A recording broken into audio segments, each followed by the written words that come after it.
나라입니다. 어떤 나라라고요? 이스라엘. 네, 이스라엘.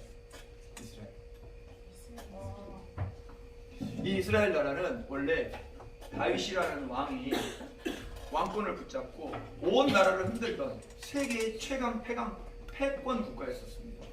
그런데 어떤 이유에 의해서인지 솔로몬 시대에 두 아들 르호보암과 여로보암으로 갈라지게 되었어요. 되게 어려운 얘기긴 한데 여러분 충분히 초등학교 1학년도 알아들을 수 있어요.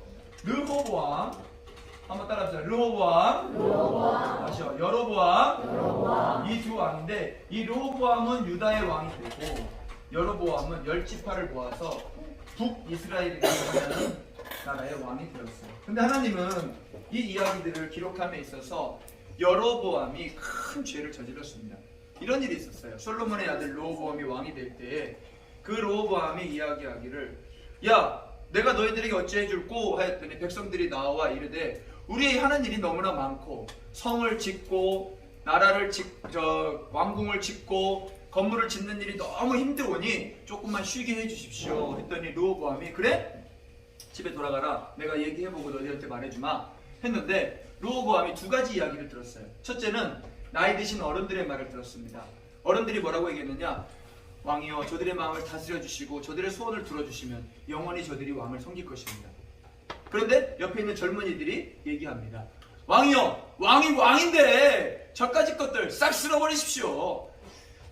우리 아버지의 새끼손가락이 내 허리가 그 아버지 새끼손가락만큼 두껍다.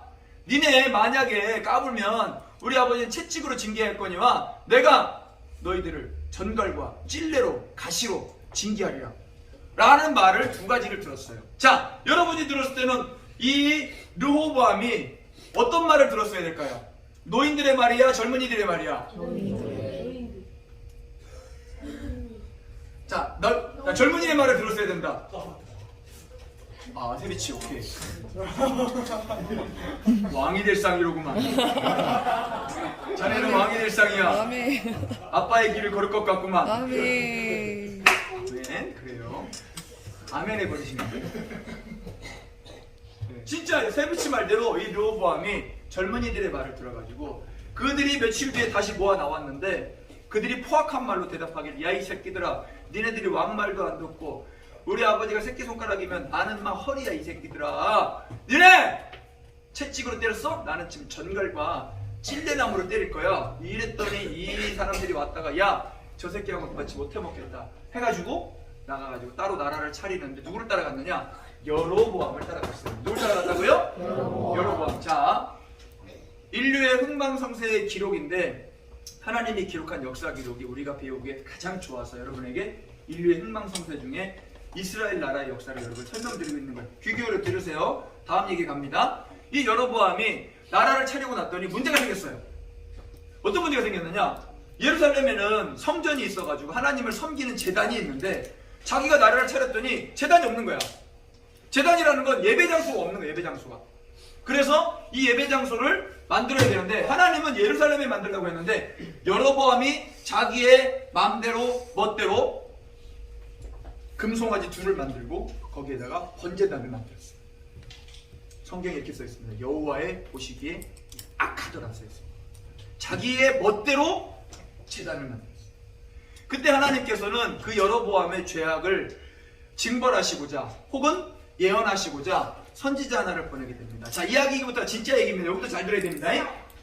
누구를 보내느냐? 성경 이름은 안 나오는데 젊은 선지자라고 나와요. 이상하게 르호보암이 늙은이들의 말과 젊은이들의 말. 그 다음 얘기는 젊은 선지자, 늙은 선지자 얘기가 나오는데 잘 들어보세요. 너무 재밌으니까. 이 젊은 선지자를 보냈는데 이렇게 명령을 하십니다. 너는 여로보암에게 가서 예언을 하되 가는 길에 떡도 먹지 말고 물도 마시지 말고 그리고 네가 갔던 길로 돌아오지도 말고 다른 길로 가라. 이런 명령을 드려요. 자, 여러분 해볼까요? 세 가지 시작.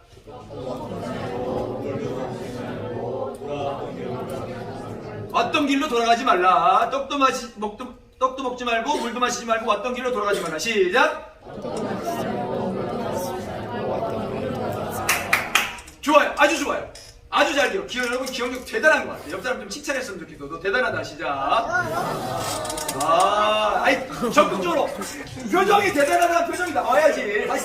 너 대단하다. 시작. 너무 대단하네. 그렇지.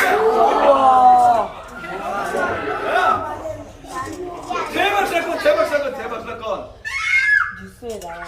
여러분 전체에게 제가 극진한 칭찬을 드리고 싶습니다. 자, 너무 잘했습니다. 그랬는데 이 젊은 선지자가 정말 일을 잘했어요. 그래가지고 진짜로 떡도 안 먹고 물도 안 먹고 열심히 걸어갔어요. 와, 그 사마리아에서 거기까지 걸어가려면 목사님 생각할 때 한 20만 3km는 걸어가야 되거든요. 엄청난 거리를 여기서 대전까지야. 대전까지 걸어가는데 물도 안 먹고 떡도 안 먹고 걸어가는 거예요. 근데 문제는 뭐냐? 또 돌아올 때도 물도 먹으면 안 돼, 떡도 먹으면 안 돼. 다른 길로 가야 돼. 그럼 삥 돌아가야 되는 거지. 이거는 뭐 금식기도 시연아 금식기도 해봐서 알지. 근데 금식기도 하면서 물도 못 먹고 대전에 니네 집에 걸어갔다고 그래. 그러면 뭐라고 하겠어? 막 욕을 하겠지.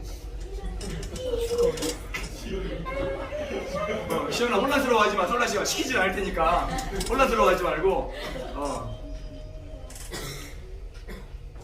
그래 사랑한다. 그래 보고 싶었다. 이 젊은 선지자는 거기까지 갔어요. 여로보암이 그때 때마침 제단에서 막 분향을 하고 있었어요. 막 제단에서 제물을 드리려고 불을 붙여서 이제 막 태우고 있는 중이었어요. 그리고 이제 막 제단이 다 타서 이 제물이 제가 돼가지고 예배를 마칠 때쯤이었는데 이 젊은 선지자가 가서 그 제단을 향하여 외칩니다. 당신의 제단은 무너질 것이고 300년 뒤에 일어날 요시야 왕이 이 제단을 맑게 쓸어버리고 당신의 뼈들을 다 불살릴 것이고 그 징조로 그 제단이 갈라지며 그 제단에 있는 재가 다 쏟아질 겁니다. 이 말을 하는 동시에 여로보암의 손을 내밀어 야! 언제 내가 너에게 이런 말을 하라고 명하였느냐? 저 자식을 잡아라! 하는 그 시점에 손이 말라서 떨어져 버렸어요. 중풍병을 맞은 거고 같고 손 마른 자와 같이 떨어져 버리게 됐어요. 그때 이 여로보암은 알게 됐어요. 이 사람이 하나님의 사람이라는 것이에요. 즉시로 여로보암은 하나님의 사람이요 제발 내 손 좀 고쳐주시오. 그때 이 하나님의 사람이 선지자, 젊은 선지자가 기도함에 그 손이 고쳐지게 되었습니다. 그리고 이 선지자는 하나님의 말씀하신 대로 다시 세 가지를 하면서 반대길로 돌아가고 있었습니다. 어떤 세 가지였죠? 자, 제가 시작!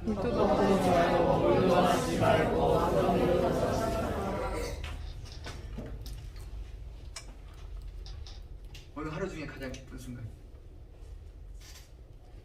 진짜. 한 번만 더. 시작!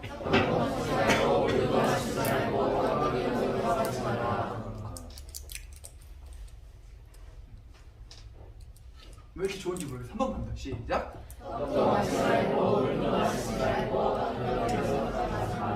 왜 이러지? 왜 좋지?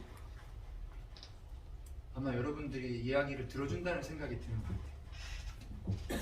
나의 이야기를 경청해준다고 생각이 드니까 마음이 너무 좋은 것 같아요. 고마워요 일단. 자, 그리고 돌아갔어요. 근데 그 베델에 늙은 선지자가 살고 있었어요. 이 늙은 선지자가 그 얘기를 들은 거야. 근데 이 사람도 옛날에 좀 날렸거든. 옛날에 좀 했거든. 한따거리 했거든. 자기도 하나님하고 말씀 전하고 막 기적도 일으키고 했었거든. 그런데 젊은 선지자가 와가지고 왕한테 그런 기적을 행하고 그런 말씀을 전하고 왔다는 걸 듣고는요 조금 마음이 상했어요. 그래가지고 아들들한테 묻습니다. 얘들아 야 그 선지자가 어디로 갔냐? 그랬더니 우리가 보니까 예언을 하고는 저쪽 길로 가더이다. 이 늙은 선지자가 얼른 쫓아갔습니다. 쫓아가서는 이 젊은 선지자가 상수리 나무 아래 쉬고 있었는데 선지자요 나도 하나님의 선지자로다. 왜 그러십니까? 아니 자네 여로보암에게 예언하고 돌아가는 길이란데 우리 집에 가서 떡도 먹고 물도 마시세. 그랬더니 이 하나님의 사람이 나는 여호와께서 떡도 먹지 말고 물도 마시지 말고 왔던 길로 돌아가지 말라고 하여 지금 돌아가는 길입니다. 이때 늙은 선지자 거짓말. 성경에 써있어요. 속였어요.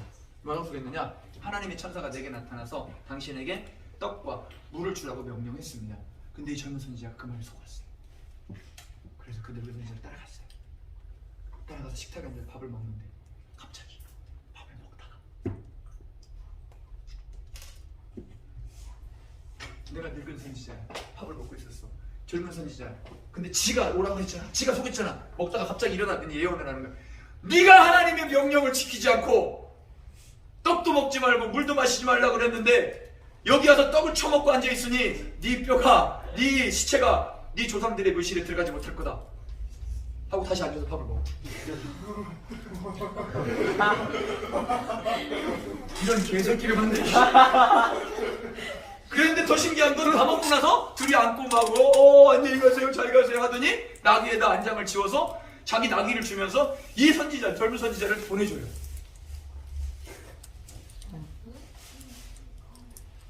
이따 하브르타 때 그 난도를 하고요. 그리고 나서 이 젊은 선지자가 진짜 그 예언대로 가다가 사자에게 죽게 돼요. 사자가 그 사람만 딱 죽이고 나귀도 찢지 않고 사자가 옆에 딱 앉아있고 시체가 여기 있고 나귀가 여기 앉아있는 거예요. 사람들이 지나가다가 저거 무슨 일인고 무슨 일인고 사자가 사람을 죽였으나 찢지도 않고 먹지도 않고 나귀는 물지도 않는다. 이 말이 이 늙은 선지자에게 들림에 늙은 선지자가 다시 가서 그 시체를 데려다가 열심히 제사를 장례를 치러서 그리고 자기가 묘실에 넣어놓고 자기의 무덤에 넣고 엉엉엉 울면서 아 하나님의 사람이요 내 형제요